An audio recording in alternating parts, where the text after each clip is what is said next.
வணக்கம் நண்பர்களே. நான் ஒரு குடிநோயாளி. அனைத்து நண்பர்களுக்கும் இனிய காலை வணக்கம். இந்த கல்பாறையை கழற்றி போடு, குணக்கோளாறு களைத்தல் 6 மற்றும் 7வது படி. இந்த புத்தகத்தை இப்போ ஒரு வாரமா பார்த்துட்டு இருக்கோம். இதுல இன்றைக்கு கொடுத்த தலைப்பு 6வது படி பரிந்துரை பற்றி திரு ரிச்சர்ட் அவர்களது பார்வை. ஏஏ தோழமை பரிந்துரைக்கும் 12 படிகள் அடங்கிய மீட்படையும் செயல் திட்டத்தை வாழ்க்கையாக வாழ்வதால் விளையவல்ல பலன்களை நான் அனுபவித்து உள்ளேன். என் ஆதரவாளர் உறுதியுடன் கூறிய விடுதலை உணர்வையும் வாழ்க்கையும் உணர்ந்துள்ளேன். எனினும் 2 வருடங்கள் கடந்த பின்னர் ஏதோ ஒன்று குறைவாக இருப்பது போன்ற உணர்வு என்னில் உருவாக ஆரம்பித்தது. திருப்தியின்மை உருவாக்கும் ஒரு வகையான மனக்குறை என் மனதில் நீடித்து நிலைத்து இருப்பது போல் உணர்ந்தேன்.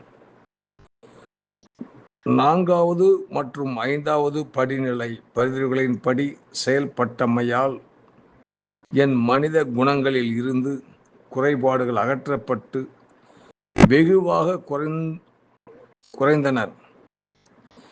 இருப்பினும் கூட மீதியானவை என்னிடம் இருக்கத்தான் செய்தனர். எஞ்சி இருந்த அந்த குணக்கோளாறுகளால் குடித்து கொண்டிருந்த காலத்தில் நான் சிந்தித்து போன்றவற்றை சிந்தனைகளும்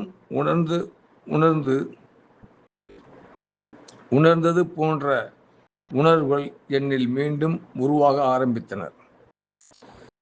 பொறாமையின்மை, சகிக்க முடியாத தன்மை, கடும் சீற்றம், முரட்டுத்தனம் ஆகிய உணர்வுகள் என் சிந்தனைகள் இருந்து கொண்டு இருந்தனர்.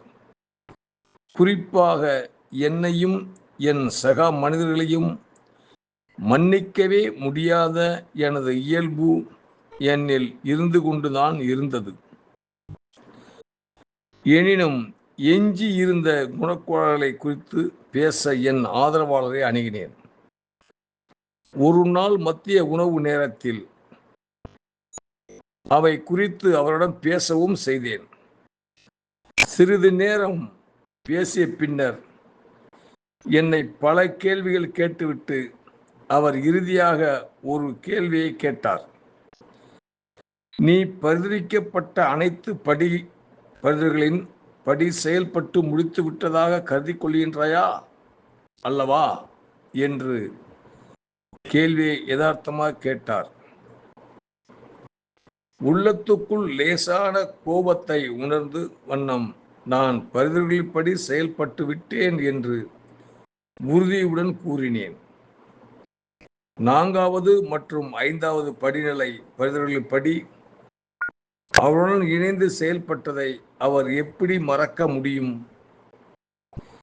எத்தனையோ 12வது படி பரிந்துரை செயல்பாடுகள் நான் ஊக்கமுடன் செய்ததை அவர் அவரது கண்களாலே கண்டிருக்கின்றாரே. 10 மற்றும் 11வது படிநிலை பரிந்துரைகளின் படி மிகுந்த உண்மையுடன் நான் செயல்பட்டதை அவர் கவனித்து உள்ளாரே. எல்லாம் உண்மைதான்.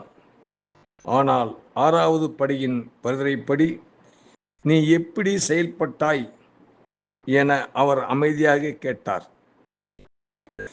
கேட்டுவிட்டு ஒரு சிறு கதையை விவாதித்து கூறினார். ஓர் இரவு ஒரு மனிதன் பிரகாசமாக எரிந்து கொண்டிருந்த விளக்கின் கம்பத்தின் வெளிச்சத்தில் எதையோ தேடிக் கொண்டிருந்தான்.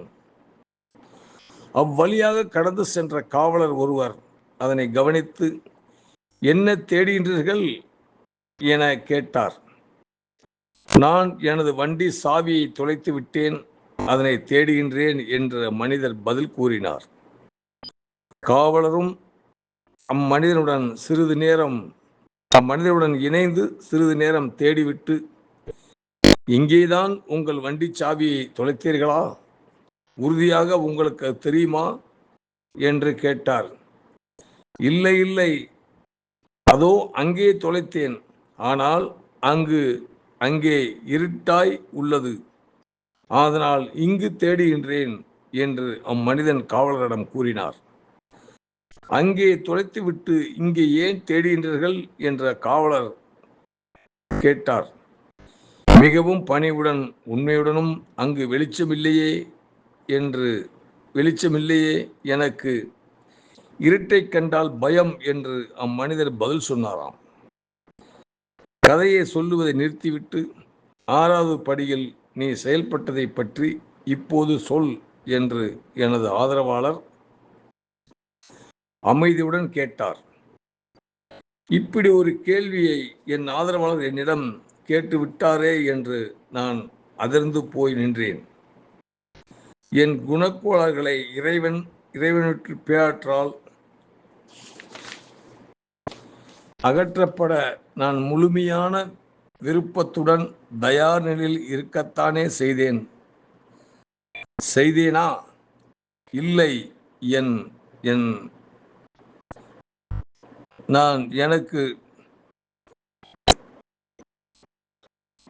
இல்லை என எனக்கு நானே எனக்குள் நினைத்து கொண்டேன்.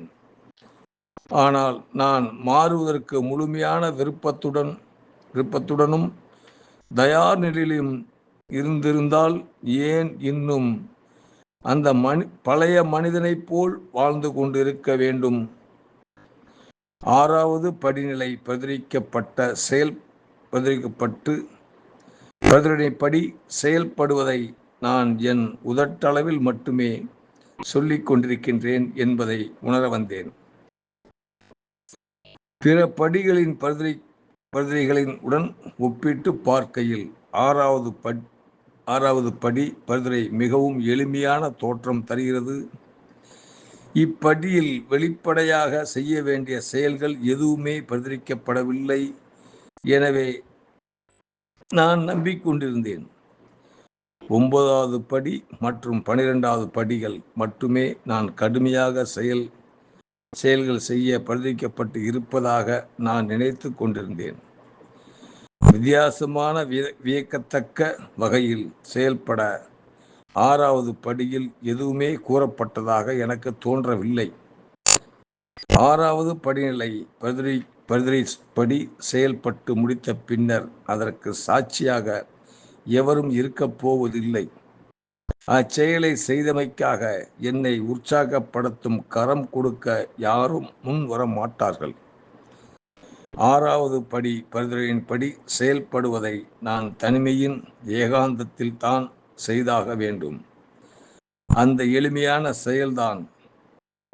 ஆயினும் அதனை செய்ய எந்த நடவடிக்கையும் நான் எடுக்கவில்லையே. 6வது படி பரிந்துரையின்படி செயல்படுகையில் என்னை நானே நேருக்கு நேர் சந்தித்து கொண்டாக வேண்டும் என சக மனிதரிடம் நேர்மையாக இருப்பதை விட இது மிக கடுமையான செயல். நான் தோழமை பரிந்துரைக்கும் 12 படிகள் அடங்கிய மீட்படையும் செயல் திட்டத்தை வாழ்க்கையில் பிறரிடம் பொய் உரைப்பது மிகவும் கடினமான செயலாகிவிடுகிறது. ஆனால் எனக்கு நானே பொய்யுரைத்துக் கொள்வது அவ்வளவு கடினமான செயலாக தோன்றவில்லை. 6வது படி பரிந்துரையின்படி ஆம், சர்வ நிச்சயமாக நான் முழுமையான விருப்பத்துடன் மாற்றமடைய தயார் நிலையில் இருக்கின்றேனா என்று அவசரமாக கூறிவிடுகின்றேன். ஆனால் உண்மையிலே நான் மாற விரும்புகின்றேனா என்று எனக்குள் நானே கேட்டுக்கொண்டால் பொய் உரைத்து என்னை நானே ஏமாற்றிக் கொள்கின்றேன் என்ற எளிமையான உண்மை எனக்கு விளங்கும். நான் மாறுவதற்கும் முழுமையான விருப்பத்துடன் இருக்கின்றேனா என்ற கேள்வியை அன்றாடம் எனக்குள் நானே எழுப்பி அக்கேள்விக்கு உண்மையான பதிலை கூறிக்கொள்வேன். என்றால் மாற வேண்டும் என்ற விருப்பம் மாற்றம் அடைய தேவைப்படும் திறனும் அன்றாடம் வளர்த்த வண்ணம் இருக்கும்.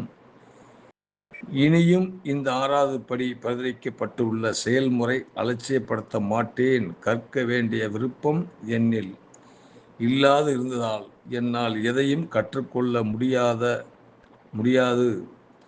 விருப்பம் என்ற இன்றியமையாத அம்சத்தை வளர்த்து கொள்ளாவிட்டால் நான் மாறி விடுவேன் என்று செய்யும் பல சக்திகளை எவ்வித முக்கியத்துவம் இருக்க முடியாது.